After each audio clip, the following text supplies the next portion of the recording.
एक pickup truck में लड़कियां दाल चावल बनाने का सामान लेकर आ रही हैं और बहुत खुश हैं। दो लड़कियां प्याज काट रही हैं।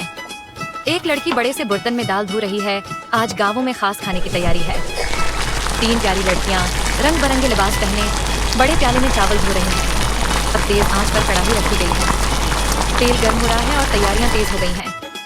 कढ़ाई में प्याज डाले जा रहे हैं। गर्म तेल में प्याज की खुशबू पूरे गांवों में फैल गई। अब मसाले शामिल किए जा रहे हैं। हल्दी, नमक और खुशबूदार लाल मिर्च। सारा माहौल मजेदार हो रहा है, खुशबू से महक रहा है। अब बारी है लाल दाल की। दाल को कढ़ाई में डालकर खूब हिलाया जा रहा है ताकि जायका अंदर तक उतर जाए। दूसरी कढ़ाई में उबलते हुए चावल तैयार हो रहे हैं। एक नन्ही सी सर्फ ट्रक में से आहिस्ता आहिस्ता गुजर रही है। इस पर बेग भरे लाल मिर्च और लहसुन है। ऊपर बैठी लड़कियां खुशी से हाथ हिला रही हैं। एक के हाथ में जगमगाता बोर्ड है। तड़का टाइम। जब तड़का दाल में डाला गया तो जैसे रोशनी का फवारा सा निकल पड़ा। हर चेहरा खुशी से जगमगाने लगा। अब गांवों के बच्चे, औरतें, मर्द सब अपनी प्लेटें लेकर दौड़ते आ रहे हैं। हर कोई अपने हिस्से का दाल चावल लेने के लिए बेताब।